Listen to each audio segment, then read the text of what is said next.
Veja bem, meus amados irmãos, não é o propósito de Deus, nunca foi, que o seu povo considere este livro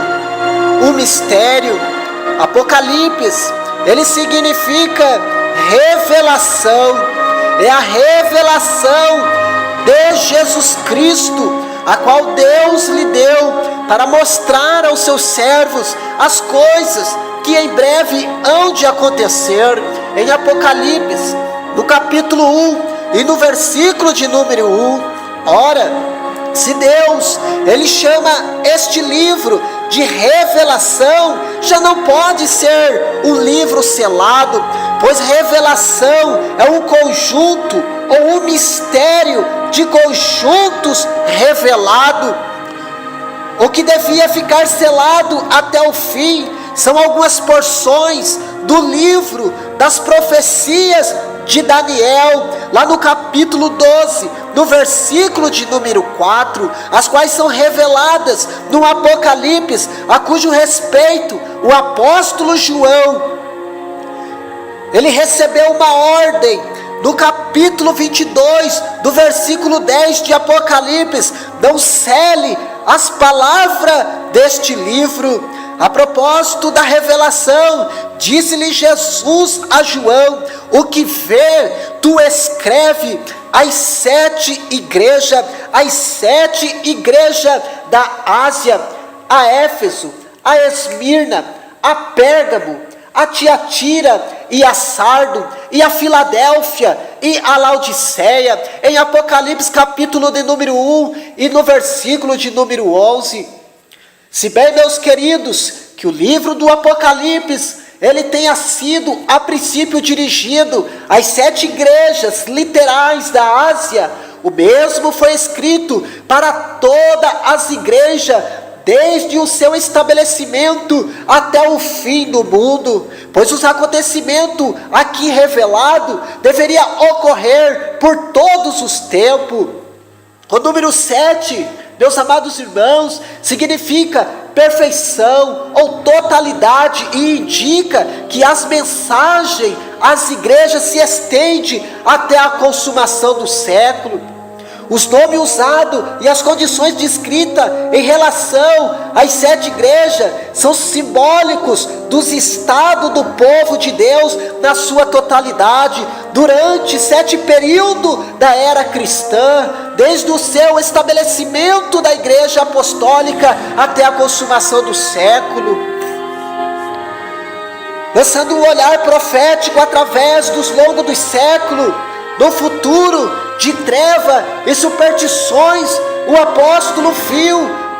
não só multidões de cristãos, de irmãos que morreram, a gloriosa morte dos mártires da fé, por causa da sua inflexível fidelidade à palavra de Deus, mas também pela recompensa dos irmãos, dos fiéis, aleluia, até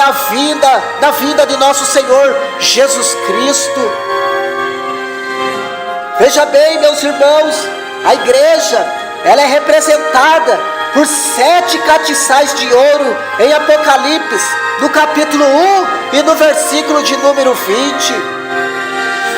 Quão adequado é o emprego desse símbolo à igreja, enquanto se mantém fiel à palavra de Deus, ela resplandece nas trevas do mundo, como uma luz, aleluia, um castiçais que ilumina a casa. Veja o que diz a Bíblia em Mateus, no capítulo 5, no versículo 14 e 16, vós sois a luz do mundo, disse Jesus. Não se acende uma candeia e se coloca debaixo do alqueire, mas no velador, e dá a luz a todos os que estão na casa. Assim resplandeça a vossa luz diante dos homens. Cristo, ele é descrito como estando no meio dos 7 castiçais, o que simboliza o seu cuidado, não apenas por 7 igrejas locais, mas por toda a igreja, na sua totalidade, desde o princípio até o fim. O apóstolo João, ele viu Cristo com 7 estrelas na sua destra, em Apocalipse no capítulo número 1, no capítulo de número 1 e no versículo de número 16. As 7 estrelas são os anjos das 7 igrejas.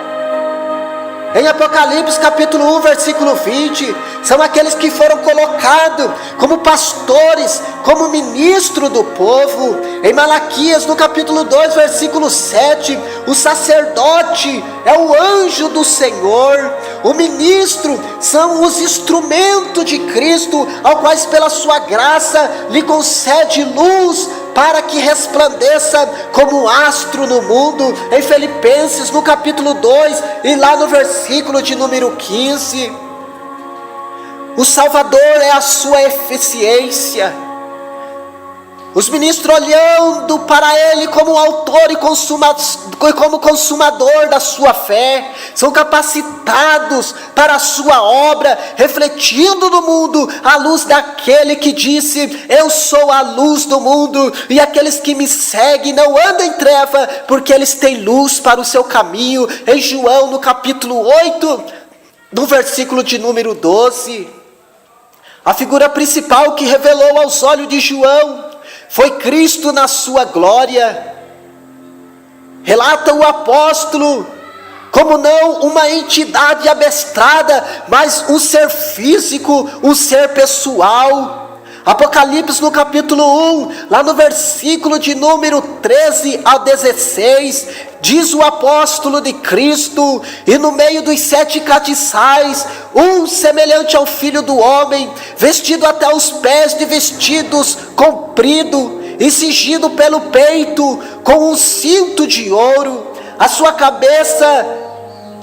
e os seus cabelos era branco como a lã, como a neve, e os seus olhos como chama de fogo, e os seus pés semelhante ao latão reluzente, como se tivesse sido refinado numa fornalha, a sua voz como de muitas águas, e ele tinha na sua destra 7 estrelas, e da sua boca saía uma aguda espada de 2 fios, e o seu rosto era como o sol, quando na sua força ele resplandecia. Veja bem, que não era a primeira vez que João via Jesus glorificado.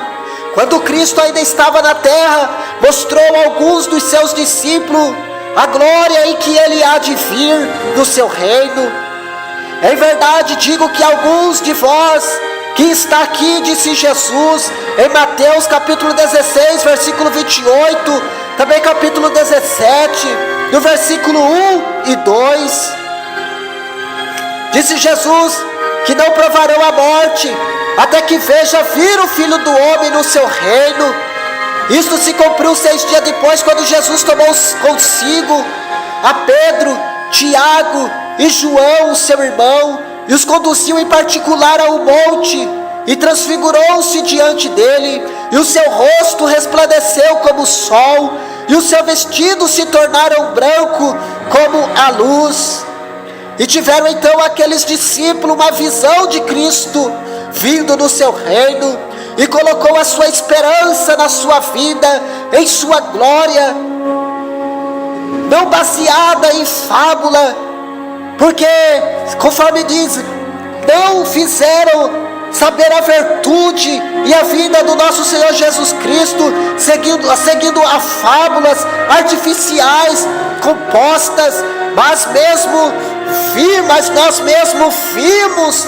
Ele na sua majestade, segundo escreveu Pedro na sua segunda epístola, no capítulo 1 e no versículo 16,